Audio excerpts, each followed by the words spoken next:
Gujarat SSC board मार्च 2022 की परीक्षा विषय विज्ञान सब्जेक्ट साइंस। इस परीक्षा में हमको अच्छे नंबर लाने के लिए कुछ सही ढंग से तैयारी करनी होगी। तो यहाँ पर हमको साइंस के पेपर में 4 सेक्शन होते हैं, ए बी सी और डी। लेकिन आज हम बी सी और डी सेक्शन की चर्चा करेंगे, कारण कि सेक्शन ए जो आता है वो 24 नंबर के विकल्प वाले सही गलत खाली जगह और एक वाक्य वाले प्रश्न पूछे जाते हैं, तो उसकी चर्चा हम बाद में करेंगे। आज हम सेक्शन बी सी और डी की चर्चा करेंगे। तो सबसे पहले सेक्शन बी के अंदर 2 नंबर के प्रश्न पूछे जाते हैं। इसमें कुल 13 प्रश्न पूछे जाते हैं, जिसमें से आपको 9 प्रश्न लिखने होते हैं। तो हमको कौन से 9 प्रश्न लिखने के लिए कौन से चैप्टर तैयार करने हैं, तो उसमें मेरे हिसाब से सेक्शन बी के अंदर इतने सारे चैप्टर पूछे जाते हैं, जिसमें ये पहला चैप्टर और दूसरा चैप्टर जो है वो माध्यमिक शिक्षण बोर्ड द्वारा जो नमूना का प्रश्न पत्र आया था उसके अंदर चैप्टर नंबर 1 से प्रश्न पूछा गया है, 25वां प्रश्न। और गाला पेपर सेट के अंदर 25वां प्रश्न चैप्टर नंबर 2 से पूछा गया है। तो ये दोनों चैप्टर में थोड़ी दुविधा है कि 25वां प्रश्न 1 में से पूछेगा कि 2 में से। तो इसलिए आपको सबसे पहले तो क्या करना चाहिए कि सेक्शन नंबर बी के लिए चैप्टर नंबर 5 तैयार करो, क्योंकि उसमें से 2 प्रश्न पूछे जाते हैं, जिन पर मैंने ऐसा निशान बनाया है खुंदड़ी का, उसमें से 2 प्रश्न पूछे जाते हैं। तो यहाँ पर हम सबसे पहले सेक्शन बी के लिए चैप्टर नंबर 5 तैयार करेंगे। फिर चैप्टर नंबर 15, उसमें से भी 2 प्रश्न पूछे जाते हैं। चैप्टर नंबर 16, उसमें से भी 2 प्रश्न पूछे जाते हैं। तो यहाँ पर अगर हम ये 3 चैप्टर करते हैं तो हमको इन तीनों चैप्टर में से 2-2 प्रश्न पूछे जाते हैं, इसलिए कुल हमको 6 प्रश्न मिल जाते हैं।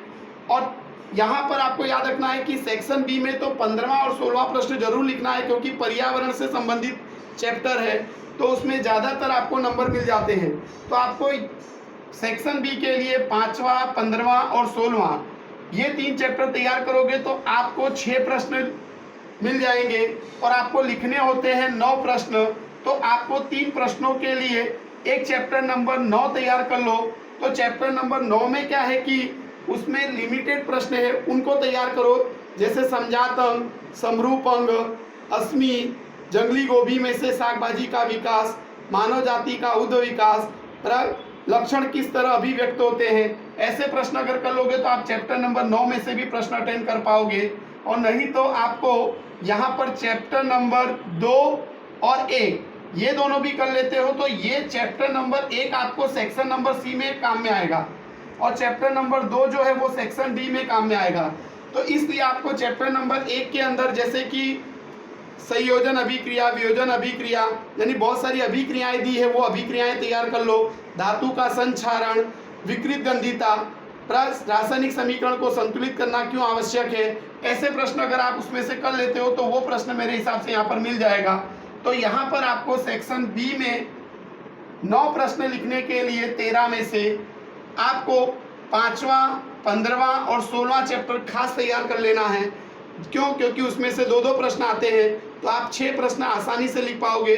और बाकी 3 प्रश्न के लिए आप चैप्टर नंबर 9, आप चाहे तो चैप्टर नंबर 3 में भी बहुत सारे प्रश्न सरल जैसे धातु के भौतिक गुणधर्म, अधातु के भौतिक गुणधर्म, थर्मिक प्रक्रिया, ऐसे प्रश्न पूछे जाते हैं, तो वो प्रश्न भी आप कर पाओगे। तो आपको इस सेक्शन बी में कोई तकलीफ पड़ेगी नहीं। अब बात आती है सेक्शन नंबर सी की। तो सेक्शन नंबर सी में 3 गुण के प्रश्न यानी 3 अंकों के प्रश्न पूछे जाते हैं, 3 नंबर के प्रश्न पूछे जाते हैं। इसमें आपको कुल 9 प्रश्न पूछता है और आपको लिखने होते हैं 6। क्वेश्चन नंबर 38 से 46 तक प्रश्न होते हैं। तो आपको यहाँ पर सेक्शन नंबर सी में आपको 6 प्रश्न लिखने हैं। उसके लिए मेरे हिसाब से सबसे पहले आपको चैप्टर नंबर 3 तैयार करना चाहिए। तो चैप्टर नंबर 3 में से 2 प्रश्न आते हैं। तो यहाँ पर आप कर सकते हो कि सक्रियता श्रेणी में शीर्ष पर रही धातु का निष्कर्षण, मध्य में रही धातु का निष्कर्षण अथवा तो नीचे रही धातु का निष्कर्षण, मिश्र धातु पर टिप्पणी, ऐसे प्रश्न आयनिक यौगिक के बारे में ऐसे प्रश्न अगर आप कर लेते हो तो सेक्शन सी में जो तीसरा चैप्टर पूछता है वो आप अटेंड कर पाओगे। और चैप्टर नंबर 1 तो मैं पहले ही बता चुका हूँ कि वो तो एकदम सरल चैप्टर है, तो वो आपको कर लेना है। तो यहाँ पर आपको एक चैप्टर भी बहुत काम में आएगा। दूसरा चैप्टर नंबर आता है हमारा 8, तो चैप्टर नंबर 8 में से 2 प्रश्न पूछता है। सपुष्पी वनस्पति में लैंगिक जनन, दूसरा पूछेगा पुरुष का जनन तंत्र, स्त्री का जनन तंत्र, जनसंख्या नियंत्रण के उपाय, ऐसे प्रश्न। फिर स्त्री में ऋतुस्राव, ऐसे प्रश्न पूछता है। तो वो प्रश्न आप अगर कर लेते हो तो 8वें चैप्टर का भी आप प्रश्न इसमें लिख पाओगे।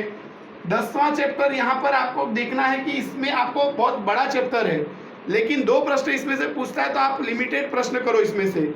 जैसे कि मेरे हिसाब से आपको करना चाहिए गोलीय दर्पण की चिन्ह परिपाटी, दूसरा आपको अवतल दर्पण गोलीय उत्तल लेंस के सामने रखी गई वस्तु के प्रतिबिंब का स्थान, प्रकार और आकार, एक ऐसा प्रश्न पूछा जाता है वो कर लो। लेंस की क्षमता, ऐसे प्रश्न कर लोगे तो आप 10वें एक इसमें एक महत्वपूर्ण प्रश्न ये भी है कि आयताकार कांच के स्लैब के द्वारा होने वाला अपवर्तन, वो भी प्रश्न कर लोगे तो अच्छा रहेगा। चैप्टर नंबर 12 में मेरे हिसाब से इसमें से 3 प्रश्न में से एक तो प्रश्न आना चाहिए, ओम का नियम अथवा तो श्रेणी क्रम अथवा पार्श्व क्रम संयोजन के लिए सब प्रतिरोधकों के समतुल्य प्रतिरोध का सूत्र सिद्ध करो, ऐसा प्रश्न इसमें से पूछ सकता है। तो आपको सेक्शन सी में 9 में से 6 प्रश्न लिखने के लिए चैप्टर 3, 8 और 12 और 1 और 10 में से लिमिटेड प्रश्न करने चाहिए, तो आप सेक्शन सी अच्छे ढंग से लिख पाओगे। अब आता है सेक्शन डी। सेक्शन डी में 4 नंबर के प्रश्न पूछे जाते हैं, जिसमें 8 प्रश्न पूछे जाते हैं, लिखने होते हैं 5। क्वेश्चन नंबर 47 से क्वेश्चन नंबर 54 तक के प्रश्न होते हैं। तो यहाँ पर आपको सेक्शन डी में आपको चैप्टर नंबर 2 कर लेना है, क्योंकि उसमें से 2 प्रश्न आते हैं। आप उसमें से लिमिटेड प्रश्न कर सकते हो बनावट और उपयोग वाला, जैसे कि सोडियम हाइड्रोक्साइड, खाने का सोडा, धोने का सोडा, विरंजक चूर्ण, ब्लीचिंग पाउडर, ऐसे प्रश्न आप कर लो। उसमें से आप चाहो तो पीएच स्केल वाला प्रश्न कर लो। फिर दैनिक जीवन में पीएच का महत्व, दांतों का क्षय, पाचन में महत्व, मधुमक्खी के डंक की असर को कम करने में पीएच का महत्व, जमीन में पीएच का महत्व, ऐसे प्रश्न कर लो। दानेदार जिंक की तनु हाइड्रोक्लोरिक अम्ल के साथ की अभिक्रिया, ये सब प्रश्न कर लोगे तो आप चैप्टर नंबर 2 के 2 प्रश्न आप अटेंड कर पाओगे। और चैप्टर नंबर 6 में से 2 प्रश्न पूछता है, तो आपको जैव प्रक्रम किसे कहते हैं उदाहरण देकर समझाइए। पोषण और पोषण के प्रकार, अमीबा में पोषण, मनुष्य का पाचन तंत्र, मनुष्य का पाचन तंत्र की आकृति बनाकर पाचन क्रिया लिखो। मनुष्य का श्वसन तंत्र, श्वसन के प्रकार और मनुष्य का उत्सर्जन तंत्र, विक्राणु की रचना, मूत्र निर्माण की क्रिया, ऐसे प्रश्न अगर आप कर लेते हो तो सेक्शन डी में आपको चैप्टर नंबर 6 में से दो प्रश्न पूछे जाएंगे, वो आप लिख पाओगे। और चैप्टर नंबर 13 में से 2 प्रश्न पूछता है, तो मेरे हिसाब से इसमें से विद्युत मोटर, विद्युत जनरेटर में से एक प्रश्न आना चाहिए। और फिर इसके अलावा आप चाहो तो अर्थिंग वायर जोड़ने का प्रयोजन क्या है, शॉर्ट सर्किट, ओवरलोडिंग, फ्यूज पर टिप्पणी, विद्युत का उपयोग करते समय क्या सावधानी रखनी चाहिए। एक मोस्ट आईएमपी प्रश्न इसमें से पूछता है घरेलू विद्युत परिपथ, तो वो प्रश्न भी अगर आप कर लेते हो तो आप यहाँ पर 6 प्रश्न आपको मिल जाएंगे 3 चैप्टर करने पर, लेकिन लिखने होते हैं 5।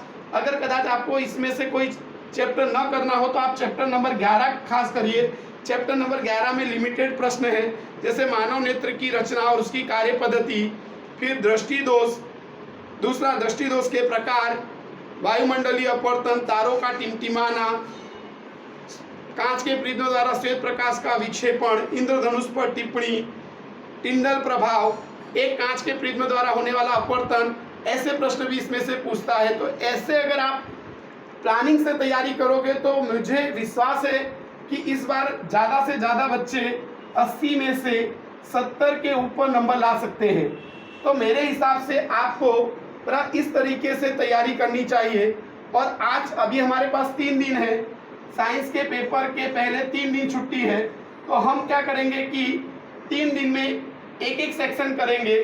जैसे आज हम सेक्शन बी के चैप्टर कर लेंगे, कल सेक्शन सी के चैप्टर कर लेंगे और परसों सेक्शन डी के चैप्टर कर लेंगे, तो अच्छे ढंग से तैयारी हो जाएगी। और ये सब चैप्टर हो जाएंगे तो हमारा सेक्शन ए अपने आप तैयार हो जाएगा।